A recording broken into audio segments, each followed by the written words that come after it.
Baik ya, bismillahirrahmanirrahim. Assalamualaikum warahmatullahi wabarakatuh. Baik ya Ahmad, ini untuk mata kuliah ekopariwisata. Saya buatkan videonya karena tadi ada pembekalan KKN. Baik, untuk pertemuan keempat ini kita masuk ke konsep pengembangan kawasan pariwisata. Dimulai dari istilah pariwisata itu adalah rangkaian kombinasi yang saling tergabung, baik itu ada kegiatan pelayanan industri yang memberikan pengalaman perjalanan, baik itu transportasi, akomodasi, makan minum, belanja, hiburan, sarana kegiatan, dan berbagai pelayanan yang disediakan dalam kaitannya dengan kenyamanan bagi wisatawan untuk melakukan perjalanan meninggalkan tempat tinggalnya. Ini menyangkut semua penyedia pelayanan bagi wisatawan ataupun yang terkait. Kemudian daya tarik wisata adalah segala sesuatu yang memiliki keunikan, keindahan, dan nilai yang berupa kekayaan alam, budaya, dan hasil buatan manusia yang menjadi sasaran ataupun tujuan kunjungan wisatawan. Kemudian daya tarik wisata adalah segala sesuatu yang menjadi daya tarik bagi orang untuk mengunjungi daerah tertentu. Daya tarik wisata ini adalah segala sesuatu yang menarik dan menilai untuk dikunjungi dan dilihat. Kemudian ragam jenis kegiatan wisata itu ada wisata petualangan dan seterusnya itu sampai 25. Kemudian konsep daya tarik wisata berbasis alam, definisinya itu daya tarik wisata alam adalah daya tarik wisata berupa keanekaragaman dan keunikan lingkungan alam. Daya tarik wisata ini merupakan daya tarik yang di dalamnya terdapat unsur atraksi wisata yang memanfaatkan lingkungan alam sebagai daya tarik utama. Kemudian peraturan pemerintah nomor 50 tahun 2011 tentang Diparnas tahun 2010 sampai 2005 membagi daya tarik wisata alam ke dalam dua jenis, ada daya tarik wisata alam yang berbasis potensi keanekaragaman dan keunikan lingkungan alam di wilayah perairan laut yang berupa antara lain bentang pesisir pantai, bentang laut, baik perairan di sekitar pesisir pantai maupun lepas pantai yang menjangkau jarak tertentu yang memiliki potensi bahari. Kemudian juga ada kolam air dan dasar laut, contohnya Taman Laut Bunaken, Taman Laut Wakatobi. Kemudian daya tarik wisata alam ini berbasis potensi keanekaragaman dan keunikan lingkungan alam di wilayah daratan berupa antara lain pegunungan dan hutan alam atau taman nasional, taman wisata alam ataupun taman hutan raya. Kedua ada perairan sungai dan danau. Ketiga itu ada perkebunan, contoh agrowisata Gunung Mas. Pertanian, contohnya area persawahan Jatiluwih dan area persawahan Ubud. Kemudian juga ada bentang alam khusus seperti gua, kas, padang pasir, dan sejenisnya. Kemudian daya tarik wisata alam juga dibagi dalam beberapa jenis. Ada perairan bahari atau pesisir, ada pantai, pulau-pulau kecil, kawasan gunung dan daerah gersang, kawasan gunung dan pegunungan, kawasan ekowisata, kawasan taman nasional dan cagar alam, kemudian komoditas sekitar kawasan lindung atau konservasi dan kultur dan heritage. Kemudian aktivitas pariwisata yang dapat dilakukan dan dikembangkan di daya tarik wisata itu beragam. Contohnya ada wisata petualangan. Ini adalah bentuk pariwisata yang menggabungkan unsur resiko, tingkat penggunaan tenaga fisik yang lebih tinggi dan kebutuhan keahlian ataupun skill yang khusus.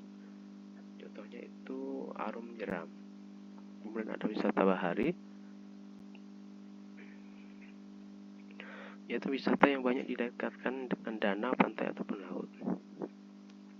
Kemudian ada wisata agrowisata adalah tindakan mengunjungi ladang pertanian, hortikultura atau bentuk aktivitas lain untuk mendapatkan hiburan, pendidikan atau keterlibatan dengan aktivitas di dalamnya. Kemudian ada wisata sejarah, perjalanan atau berlibur untuk mengunjungi situs sejarah dan belajar tentang sejarah.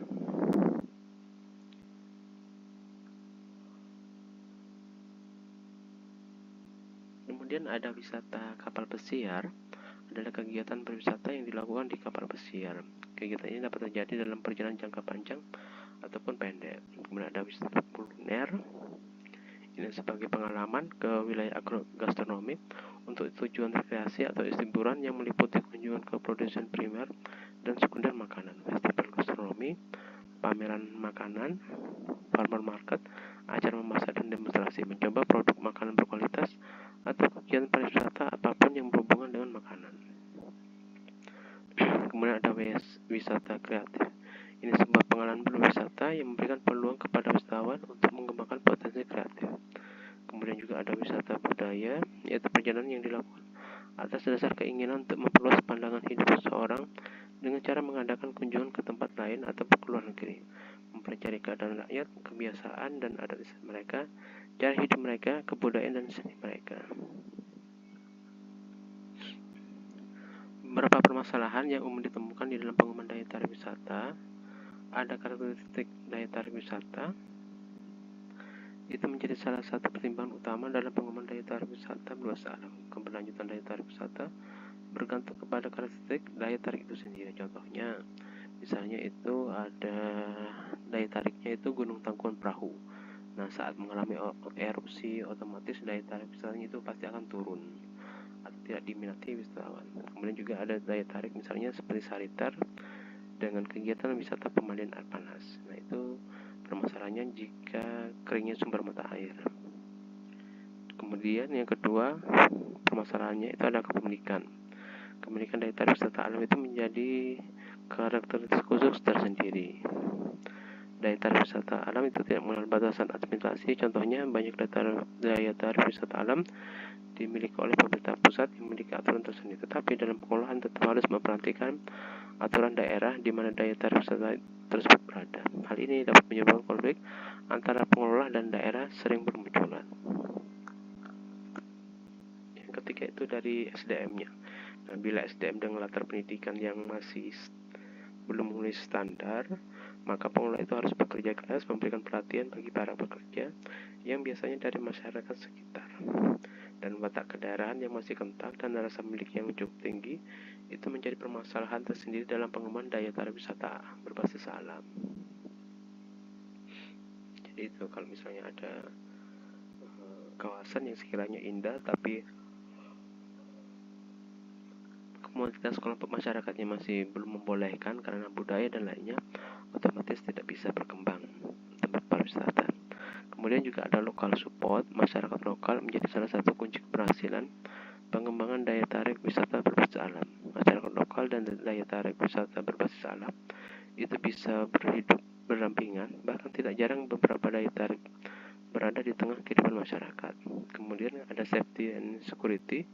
Keamanan dan keselamatan wisatawan menjadi prioritas utama di dalam daya tarik wisata alam.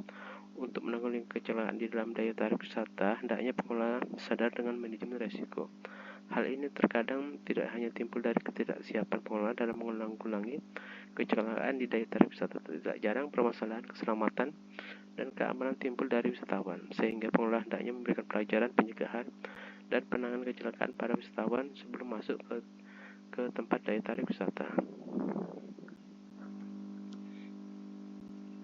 Kemudian prinsip-prinsip pengembangan daya tarik wisata alam berbasis prinsip lingkungan hidup, prinsip sosial budaya, dan prinsip ekonomi.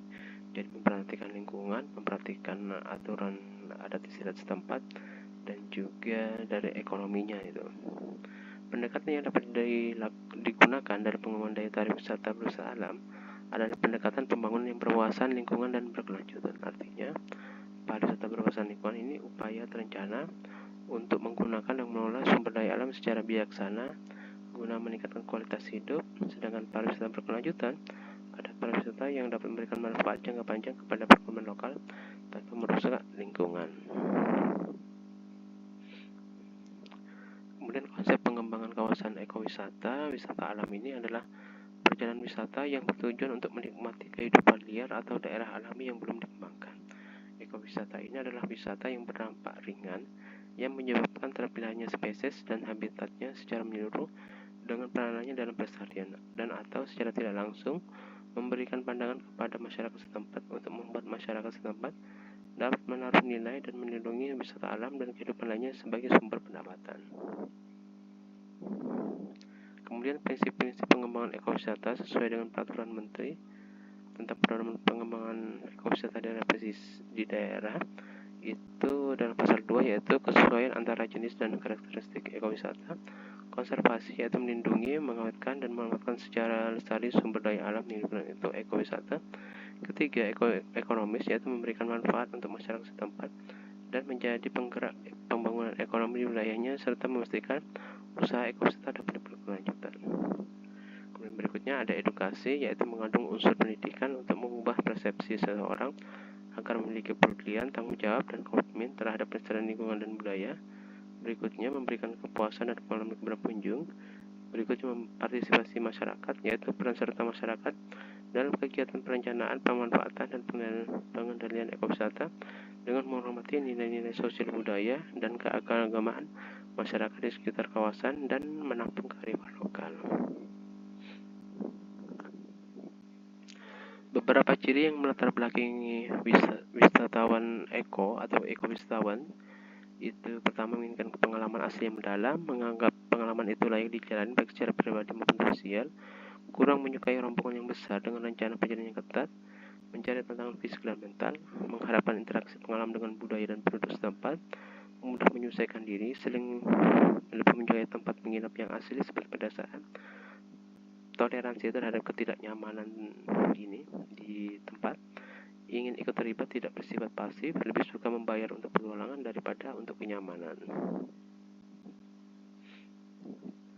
Beberapa pendekatan dalam pengembangan pemilihan ekowisata yang integratif ataupun secara ini menyeluruh. Yang pertama itu dengan mendekati pendekatan lingkungan. Wisatawan ini dituntut untuk tidak hanya punya kesadaran lingkungan dan pengetahuan soal yang tinggi, tetapi mereka harus mampu melakukannya dalam kegiatan wisata melalui sifat empati wisatawan, digugah untuk mengeluarkan pengeluaran ekstra untuk pelestarian alam. Jadi ada sumbangsi besar untuk konservasi alam. Yang kedua, pendekatan partisipasi dan pemberdayaan. Partisipasi masyarakat setempat dilibatkan dalam penyusunan perencanaan sejak awal, di mana masyarakat bisa menyampaikan gagasan yang memberikan nuansa participatory planning ataupun perencanaan secara partisipatif dan mendorong mereka mengembangkan gagasan murni tanpa pengendalian dan pengarahan terkendali dari pihak yang berkepentingan. Yang ketiga, pendekatan sektor publik yang sangat penting dalam pembinaan otoritas untuk menyusun kebijakan dan pengendalian tentang manfaat sumber daya alam dan lingkungan.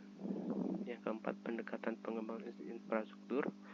Penyediaan infrastruktur dasar adalah merupakan kegiatan penting untuk memperkuat pengembangan ekowisata.